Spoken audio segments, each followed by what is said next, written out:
The iron chains cut into Sarah's wrists as she stood on the auction block in Natchez. She was 23 years old, strong with healthy teeth. The voice of the auctioneer droned out numbers that measured the value of a human being. Men circled around her like vultures, calculating the potential profit in their heads. But Thomas Whitmore did not look at her like the other buyers did. His eyes carried something darker than the usual assessment of field hands and house servants, something that made her skin crawl even in the suffocating July heat. He offered $300 more than the highest bid. The hammer of the auctioneer fell like a sentence of doom. Before continuing with Sarah's story, take a moment to subscribe and turn on notifications. This story contains historical truths that many people tried to erase. Your support helps make sure these voices are finally heard. The Whitmore plantation spread across 12,200 acres of Mississippi land. Cotton stretched to the horizon in neat rows, fortunes built on stolen labor and broken bodies. The big house stood white in large columns reaching toward a sky that seemed to turn away from the suffering below. The paint shone bright under the harsh summer sun, maintained by the work of people who would never own anything, not even themselves. Sarah arrived in chains on a Tuesday morning, when heat already shimmered off the dirt roads. Dust covered everything, the trees lining the property, the fence posts marking boundaries, the faces of field hands who paused briefly to watch another soul enter their shared nightmare. The overseer, a thin man named Carruthers with leathered skin and eyes that had learned not to see too much, barely looked at her papers before pointing toward the slave quarters. Rough cabins lined a clearing behind the cotton gin. Smoke rose from cooking fires where women prepared the evening meal after 14 hours in the fields. Children too young to work played in the dirt with sticks and stones, their games copying the only world they knew. Old men and women sat on steps, bodies worn down by decades of hard work, waiting for death to release them from a system that had consumed their whole lives. But Sarah never reached those cabins. Thomas Whitmore stopped her at the property line, his horse kicking up dust as he rode down from the big house. He was 47, with a special kind of cruelty born for inherited money rather than hard work. His father had built the plantation from raw land and borrowed money. His grandfather had fought in the Revolution, returning with stories of freedom and liberty that somehow never applied to the people he enslaved. Thomas simply kept up what others had built, and that knowledge had turned into something toxic. He got off his horse without speaking to Sarah. She was property now, and property required no words. He spoke in low tones to Carruthers, pointing toward a building separated from the rest. The face of the overseer showed a flicker of possible objection, but he nodded and walked away. Men like Carruthers survived by not asking questions. The breeding barn stood apart from the other buildings, isolated by about 50 yards of cleared ground. Most plantations had them, though few spoke openly of their purpose. This one was newer than the rest, built only 2 years earlier from cypress wood that still smelled of sap and swamp. The boards fit tightly, showing professional building and significant investment. Windows were few and placed high, allowing air to flow but preventing anyone inside from seeing out. Inside, the air was thick with the smell of hay and fear. The space was bigger than it appeared from outside, divided by heavy wooden walls. Stalls lined one wall, storage for feed and tools took up another. In one corner, a small room barely larger than a closet had a door that locked from the outside. Whitmore kept his prize bull there, a massive Hereford named Caesar, imported from England at great cost 3 years earlier. The animal represented progress, modern farming, and scientific breeding. Whitmore had gone to lectures in New Orleans about improving livestock. He subscribed to farming journals from Virginia and Kentucky and wrote to breeders across the South discussing bloodlines and genetics with the devotion of a true believer. Caesar weighed nearly 2,000 pounds. His reddish-brown coat hid muscles that moved like machines designed by nature. He had fathered calves that sold for top prices across 3 counties. Strong bloodlines, desirable traits, superior qualities passed from parent to offspring, the same traits that gave Whitmore his terrible idea. He studied Sarah as he did his cattle, measuring height, weight, muscles, and other physical features that in his twisted mind could combine with the traits of the bull to create something new, something never seen before, something that would make him famous in farming circles and solve his plantation labor problems forever. The theory had grown over months of reading and watching. If animals could be improved through careful breeding, why not humans? If certain traits could be made better in livestock through controlled pairing, the same must apply to his workforce. The journal spoke of heredity, passing traits from parent to child, manipulating bloodlines to achieve specific results. But Thomas Whitmore turned these farming ideas into something monstrous, breaking every natural law under the disguise of science. He believed that forcing a woman to mate with his bull could produce offspring combining human intelligence with animal strength. Workers who never got tired, slaves who could work from dawn until midnight without complaint. The perfect mix of mind and muscle, all wrapped in flesh he would fully own. It was fake science fueled by racism and cruelty. Evil disguised as agricultural progress, madness given legitimacy by a society that had already decided certain people were less than human. In 1843 Mississippi, where the law protected property above all else and enslaved people had no rights, who could stop him? Sarah stood in the barn for the first time, understanding nothing except that something horrible was about to begin. The bull shifted in his stall, massive and not caring about the human terror nearby. His breathing was deep and steady, broken occasionally by snorts or the stomp of hooves on the packed earth. Whitmore walked around her slowly, already planning the experiments that would take up the next year of both their lives. He spoke as if she were not there, thinking aloud about methods and variables, timing and environmental factors, all the things needed for successful livestock breeding. What he would do next went against nature itself. What Sarah lived through tested the limits of human survival, and the blame he would assign when his twisted science failed revealed the depths of his cruelty. The breeding barn door closed behind them with the finality of a tomb being sealed. Whitmore kept detailed records. He had learned this from his farming studies. Every breeding experiment required notes, careful writing on conditions and outcomes, organized tracking of variables and results.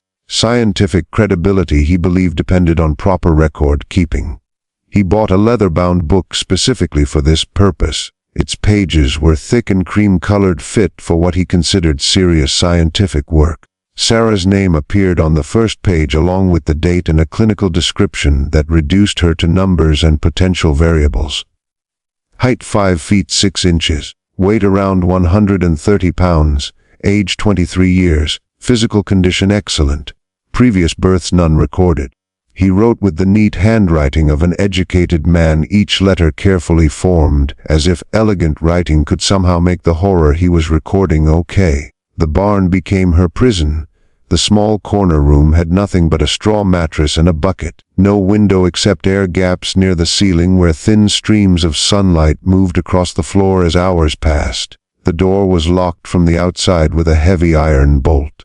She could hear the bull moving in its stall day and night, its breathing deep and rhythmic, interrupted occasionally by snorts or the stomp of hooves when something disturbed its rest.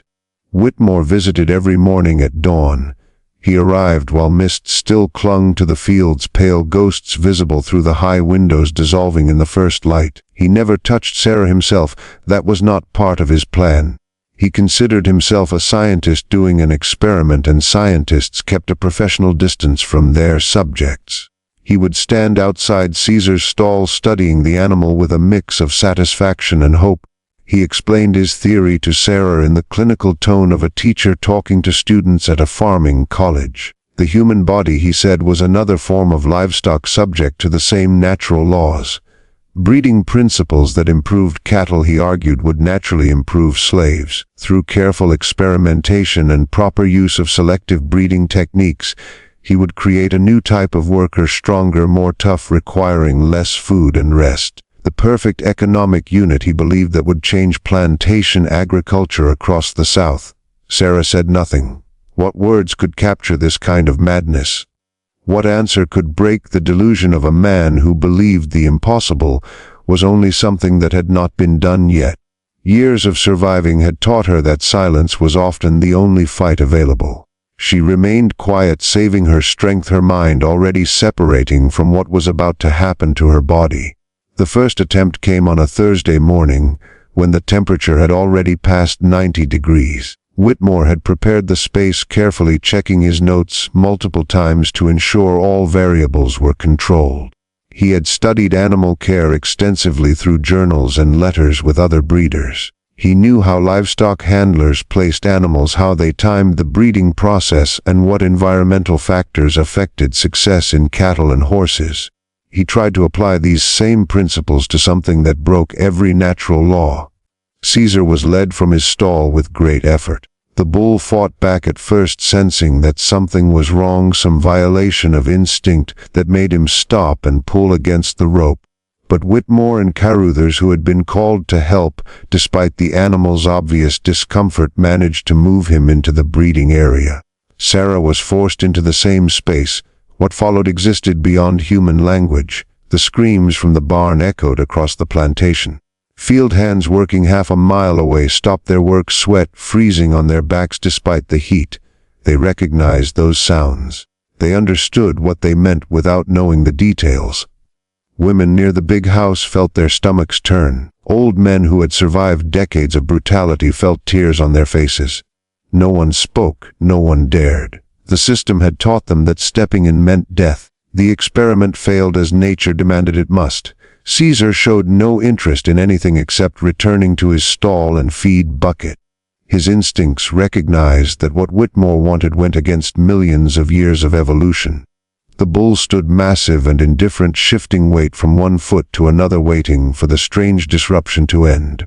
Whitmore blamed Sarah.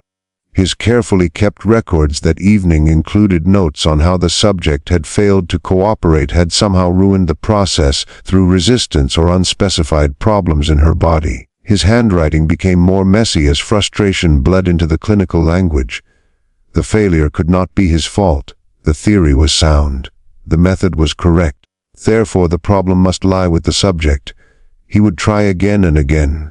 Attempts continued through July and into August with disturbing regularity. Whitmore changed variables with each failure, treating the experiments like farming trials that needed better tuning. Different times of day, dawn, noon, evening, searching for some perfect moment when nature might agree with his madness. Different preparations of the space, the animals, and the positioning. He looked at his breeding manuals, obsessively searching for techniques that might make the impossible somehow possible. His frustration grew with each unsuccessful attempt, and that frustration turned into cruelty towards Sarah. She received less food, one small meal of cornmeal per day, scraps that would not keep a child alive, much less a woman going through repeated trauma. Water was limited to a small bucket that had to last until the next morning. In his mind, animals performed better when hungry, when desperate, when survival itself became the push. Perhaps hunger would make her more obedient, more suitable for his purposes. The other slaves knew. News traveled through the quarters in whispers and meaningful looks over work in the fields. They had seen Sarah briefly when she arrived, a young woman with sharp eyes and a way of standing that showed she had not yet been completely broken by the system. Then she vanished into the breeding barn and never came out. Her screams echoed through the plantation, marking the days and haunting the nights. The knowledge of what was happening just out of sight added another layer of horror to lives already filled with suffering. But fighting back meant death. Speaking out meant the whip or worse. Showing sympathy could draw Whitmore's attention, possibly making you the next subject of his experiments. So they worked their fields, finished their tasks, and carried the weight of knowing what was happening while being powerless to stop it. By September, Whitmore had attempted his experiment 17 times. 17 sessions carefully written down in his leather book with scientific precision. 17 failures which he blamed entirely on Sarah's supposed problems rather than the impossible nature of his plan. His anger built like storm clouds on the horizon. Hurt pride in a man with absolute power over another human being was perhaps the most dangerous force in the South before the war. Carruthers had been the overseer at the Whitmore plantation for 6 years. He had seen cruelty in forms that would have shocked the man he had been when he first arrived from South Carolina. Young, wishing for success, believing that hard work and loyalty would lead to something better. The system had taught him the many forms of brutality. He had used the whip at Whitmore's command, separated families when money demanded it, turned his eyes away from wrongdoings that would have sickened his younger self. But this was different. This crossed lines he did not even know existed. He stood outside the breeding barn on a September morning, when autumn should have eased the heat, but it had not. The air was thick and heavy, promising storms that never came. Inside, sounds made his stomach churn and his hands shake. Sounds that haunted him in sleep, pushing him to reach for whiskey before noon. Whatever was happening in that barn went beyond the normal operations of a plantation, beyond the usual violence required to keep the system going. This was something else entirely, something that disturbed him in ways he could not even name. Caruthers was 34, raised poor in the hills of South Carolina, where his family scraped a living from rocky soil. He had enough education to read books and write report, skills that set him above the dirt farmers and mill workers of his youth. The position of overseer was the highest point of what someone like him could reach. Managing property, earning a salary that allowed him to send money to his widowed mother, keeping relative authority. He told himself repeatedly that his discomfort was not practical, too emotional, a luxury for people who didn't understand the real world. This was business. Whitmore owned his property and could do with it as he pleased. The law said so, society agreed. From church pulpits to courthouse steps, every institution said that the enslaved were property and property rights were holy. Yet the screams made his hands shake, and the shaking made him angry at himself for weakness. He had tried not to think too deeply about Whitmore's experiments, believing ignorance would protect whatever remained of his conscience. But the sounds made ignorance impossible, and the frightened, blaming looks from the other slaves reminded him daily that he was part of something monstrous. His wife had died 2 years earlier from yellow fever, shaking in their bed while he held her hand and prayed helplessly. His 2 children lived with his sister in Charleston, growing up with an uncle they barely remembered. He was alone with his thoughts and with the growing horror of what his job required him to allow. That afternoon, Caruthers found himself walking toward the plantation office without consciously deciding to do so. His feet carried him forward while his mind screamed warnings about the results of what he was about to try. Whitmore sat at his desk reviewing cotton prices in the New Orleans papers, occasionally making notes on the sides. The master looked up with mild annoyance at the interruption. Caruthers chose his words like a man walking through a minefield. He spoke of practical worries, not moral ones. The other slaves were distracted by the noises from the barn, he explained. Work speed had gone down over the past 2 months. Several hands were found standing still, staring toward the breeding building when they should have been picking cotton. Production was falling at a time when the harvest demanded the most effort. Whitmore listened as if hearing complaints about small annoyances. The experiment was important work, he explained in the patient tone used with a slow child.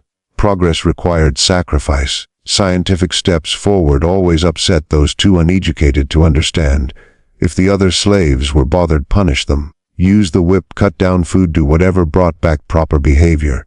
That was the job of the overseer. Caruthers pressed further, crossing a line he rarely approached with Whitmore. He suggested carefully and respectfully that maybe the experiment had finished its course. 6 months of attempts with no results. Perhaps it was time to accept that success was unlikely. Perhaps Sarah could be put to fieldwork or house duties like any other slave. Perhaps the plantation could return to normal work. The room seemed to grow colder despite the September heat. Whitmore stood slowly, putting aside his newspaper with careful moves. His voice remained calm, almost gentle, which somehow made his words more scary. The experiment would continue as long as he saw fit. His judgment on such matters was not open to discussion. The breeding program represented research that would change Southern agriculture. Any overseer who could not support such work clearly lacked the vision needed for continued employment. And if Caruthers found his duties too difficult, Whitmore continued with icy clearness, there were plenty of men in Natchez who would gladly take his place. Men without feelings who understood that progress sometimes required uncomfortable steps. Men who recognized that property owners had absolute rights over their property. The message was clear: remain silent or lose everything. Carruthers left without another word, face burning with shame and anger with nowhere to go but inward. He returned to his small cabin near the big house, poured whiskey with shaking hands, and sat on the porch staring at nothing. The truth behind stories like Sarah's had been buried for generations. By staying to the end, you help ensure these voices are finally heard. Your support matters more than you know. The system trapped Carruthers as surely as it trapped those who worked the fields, but not in the same way. He understood that difference painfully. He could leave, walk away tomorrow, find another job, return to South Carolina, start over. He had choices limited and unpleasant. But leaving meant being poor, returning to his sister's charity with nothing to show for 6 years of work. It meant admitting failure to everyone who had watched him rise to a position of power. It meant explaining to his children why he could no longer provide, why they would grow up even poorer than he had. So he stayed. He told himself he was simply doing his job, following orders, keeping operations running. He convinced himself that his presence might somehow soften Whitmore's worst impulses, though he had no proof of this. He created complex reasons to look at himself in the mirror each morning, mental tricks that allowed guilty people to sleep at night. Meanwhile, in the breeding barn, Sarah endured another day of Whitmore's experiments. Her body was failing under lack of food, trauma, and sadness. She had lost a lot of weight, her clothes hanging loosely on a frame that seemed to shrink daily. Her skin had taken on a gray color, suggesting her body was eating itself from the inside. Her eyes carried a 1,000-year-old stare, a sign that her mind had retreated to a place the present could not reach. But she was still alive, still awake, still suffering. Whitmore noted her decline in his ledger, blaming it on weaknesses in her body rather than the conditions he forced on her. His notes became more frustrated, his handwriting more messy with each entry. He had expected results by now. His breeding journal indicated that proper pairings produced offspring within specific time frames. Why was this different? What variable was he missing? He never arrived at the obvious answer. What he tried was biologically impossible. No force, no closeness could create offspring between species separated by millions of years of evolution. His entire idea was built on fake science and racist delusion, not natural law. His education had been expensive but incomplete. He knew enough science to sound like an expert in plantation social circles, but not enough to recognize the limits of biology. He understood selective breeding in agriculture, but not the basic laws that made cross-species reproduction impossible. So he blamed Sarah, and in the hands of a powerful man, blame always became punishment. October arrived with cooler temperatures and the busiest part of the cotton harvest. The plantation ran at full speed. Every available person worked from first light until sunset. Even children as young as 6 picked cotton until their small fingers bled and their backs ached. Yet the breeding barn never stopped. Whitmore's obsession had become the main focus of his life. He spent hours each day in the barn writing observations, changing variables, planning the next attempt that would somehow succeed where the previous 37 had failed. Carruthers avoided the barn entirely now. He managed the rest of the plantation well, but pretended the barn didn't exist. When field hands asked with their eyes, he looked away. When Ruth came to him privately begging for help, he told her there was nothing he could do. And in a sense that was true, nothing he could do without risking his position, income, and future. So he did nothing, and that nothing became its own form of action, its own moral choice. By late January, Sarah had been imprisoned in the breeding barn for 7 months. 7 months of trying the impossible. 7 months of getting worse. Dr. Harrison Colby had a medical office in Natchez, serving only the planter class. He treated families for common sicknesses, ordered medicines for nerves and stomach complaints, and helped with births in the big houses where white children entered the world with every advantage. Sometimes he examined the most valuable slaves when potential loss of property required professional attention. Field hands with injuries threatening their ability to work, house servants whose illnesses might affect their owners. Whitmore called for him in late October with a short message delivered by a rider. Medical check regarding property health. Come immediately. The doctor arrived on a Tuesday afternoon, medical bag in hand containing the standard tools of 1840s medicine. Sharp tools for bloodletting, bottles of liquids, a stethoscope, considered modern powders and mixtures promising relief for many sicknesses. He expected a normal call, a house slave with lung sickness or a field hand who had suffered an injury needing removal to prevent infection.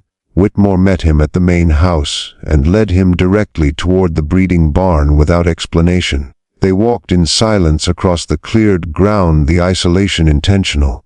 Whatever happened here was meant to be hidden from casual view. The smell hit first when Whitmore opened the door. Unwashed human body, animal waste, something else beneath it all suggesting rot and hopelessness, the medical scent of approaching death. Colby's training had exposed him to suffering, widespread disease, bad injuries, difficult childbirths that killed mother and baby both. But this felt different. The air itself seemed poisoned with wrongness. Inside the barn was darker than the afternoon sunlight suggested. High windows let in little light. The bull shifted in its stall, massive and not caring about the human suffering. In the small corner room, Sarah lay on a straw mattress that hadn't been changed in weeks. Dr. Colby had seen slaves in poor condition before.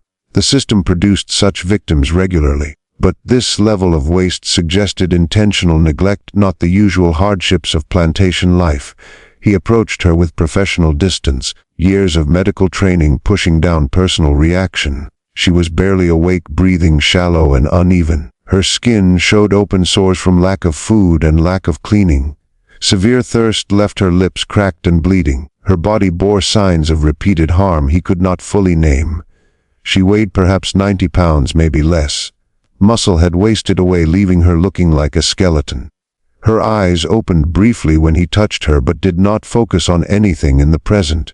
He examined her fully while Whitmore watched from the doorway, writing her condition in mental notes for a future report. Severe lack of food, approaching starvation, critical lack of water, multiple bruises in various stages of healing, signs of repeated physical harm, early organ failure. Without immediate help, she would be dead within 2 weeks, possibly sooner. When he finished the checkup, Dr. Colby stepped outside with Whitmore. The autumn air felt fresh after the barn's foul inside.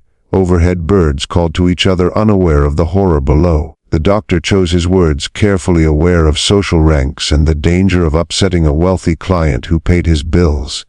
"The slave is dying," he said simply. "Multiple body systems are failing.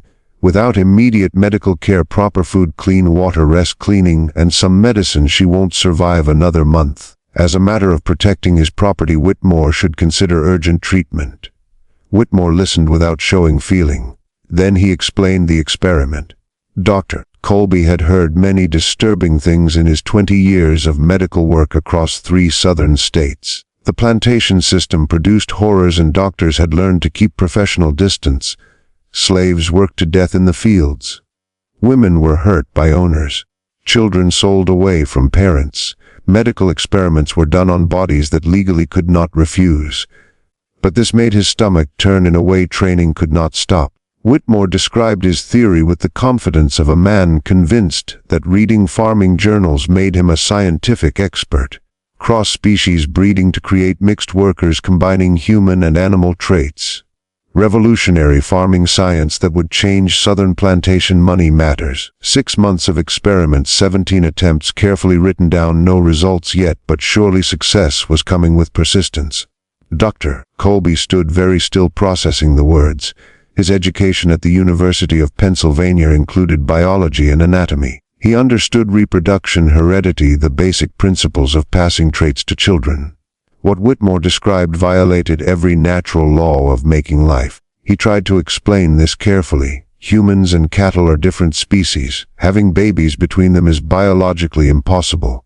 Physical parts are not compatible. No amount of force or closeness changes basic genetics. The experiment was doomed from the start. Whitmore's face darkened like clouds before a storm. He did not like being lectured about science by a country doctor. He had read a lot on the subject. He wrote to agricultural experts across the South. He believed he understood breeding principles better than most planters in Mississippi. If the experiment hadn't succeeded yet, it was because of problems in the subject, not flaws in his method. These truths are hard to hear, but they must be told. Leave a comment if you are still following Sarah's story. Your engagement helps more people learn this history. Dr. Colby found himself at a moral crossroads he had avoided throughout his career. He could report what he had seen to authorities, but in Natchez the authorities were related to or economically dependent on the planter class. The sheriff was Whitmore's cousin. The judge had borrowed money from Whitmore's bank. The law protected property rights above all else. Whitmore was doing nothing illegal under Mississippi law. Slaves were property. Owners could treat them however they wished. He could refuse future calls to the plantation, but that would ensure no medical professional witnessed what happened, and refusing a wealthy, connected client could ruin his business. Word would spread other planters might decline his services. His income and reputation depended on staying in the good favor of the men who controlled the local economy. Or he could do what most did when faced with systemic evil. Convince himself he was powerless, that being part of it was unavoidable, that survival required moral compromise. Tell himself that seeing it was a form of fighting back even if it never led to action. He chose the third option, the easiest, as humans often choose the easiest path when harder choices threaten their safety. Before leaving, Dr. Colby wrote orders for Sarah. Iron pills for weak blood, a tonic for strength, instructions for a diet that could restore some health, proper food with meat and vegetables, clean water, rest, basic cleaning. He knew Whitmore would ignore them.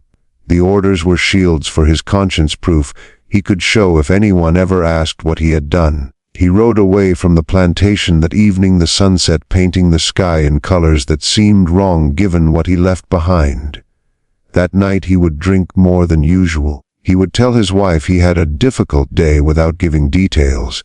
He would sleep poorly, haunted by the image of a dying woman in a barn with a bull.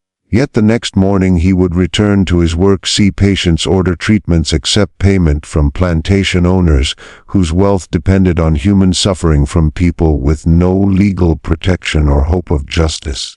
November brought the first cold winds from the north.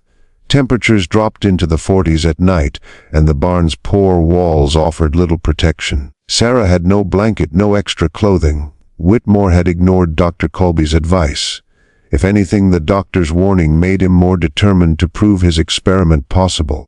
The attempts continued, failures grew, and Sarah's body continued its slow march toward death, while the man who owned her blamed her for failing to do the impossible. December brought cold that came through the barn's cypress walls. Frost coated the ground each morning, sparkling briefly before the sun melted it to mud. Inside Sarah's cell the air was so cold that her breath became visible, small clouds that faded quickly, evidence of life growing fainter with each day. Whitmore's book entries had changed over the months. Early notes were clinical, orderly, exact, the language of someone doing real research. By December, obsession and frustration had taken over. His handwriting grew messy, lines slanting downward across the page. Words were crossed out violently in Whitmore's book, sides filled with angry notes about Sarah's failures, her problems, her stubborn refusal to produce the results his theory demanded. He had attempted the experiment 32 times now.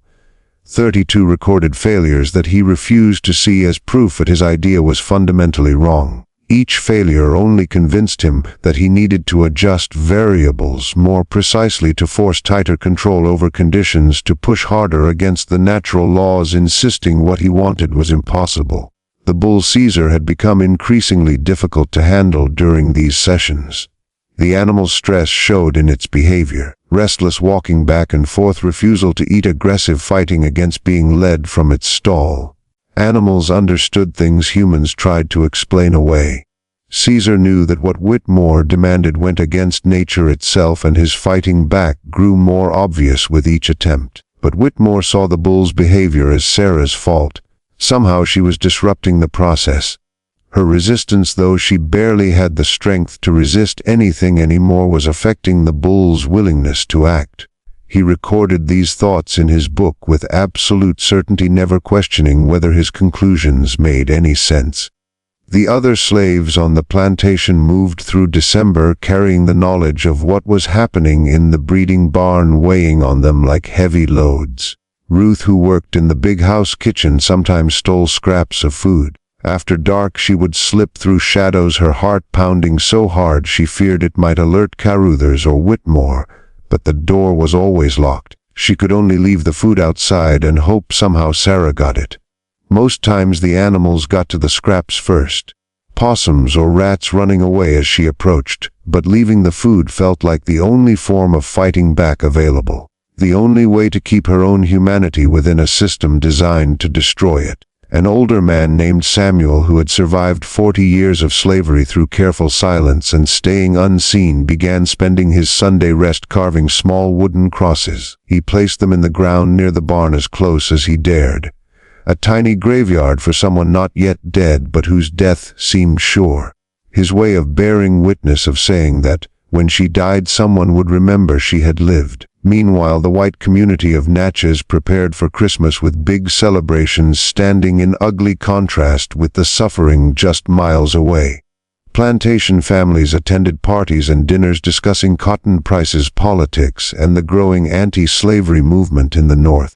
Whitmore went to these gatherings keeping social promises, speaking vaguely about his new agricultural research. Some expressed polite interest, others changed the subject, perhaps sensing that details would disturb their carefully kept moral peace. On Christmas Day, while plantation families exchanged gifts and feasted, Sarah lay in the breeding barn unaware of the holiday. Time had lost all meaning. Days blended into nights in a continuous gray existence marked only by Whitmore's visits and the sounds of the bull in its nearby stall. Her body had entered the final stages of starvation. Organs were shutting down one by one, her kidneys barely worked, her liver was failing.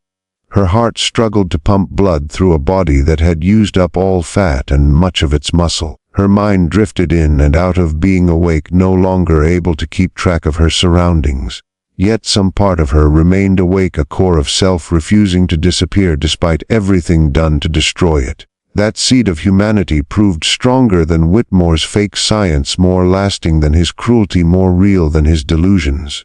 Whitmore visited the barn that Christmas afternoon, slightly drunk from the celebration meal, annoyed that his experiment still hadn't shown results. He looked at Sarah's wasting body with frustration and hate. In his mind she had failed him. Her weakness, her problems, her basic lack of worth as breeding stock had prevented his amazing discovery.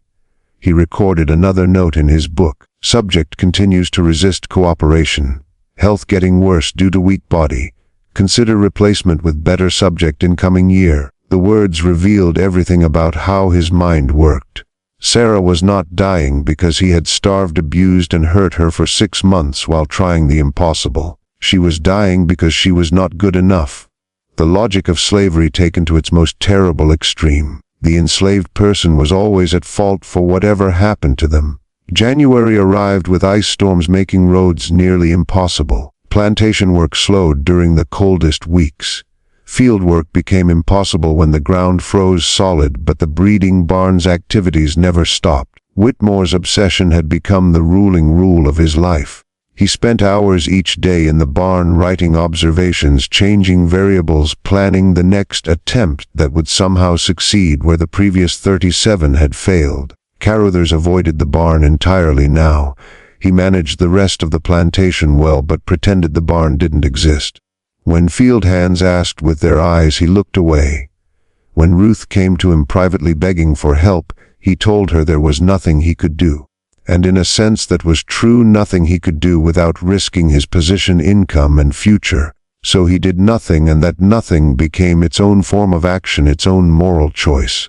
By late January, Sarah had been locked in the breeding barn for 7 months. 7 months of trying the impossible. 7 months of getting worse.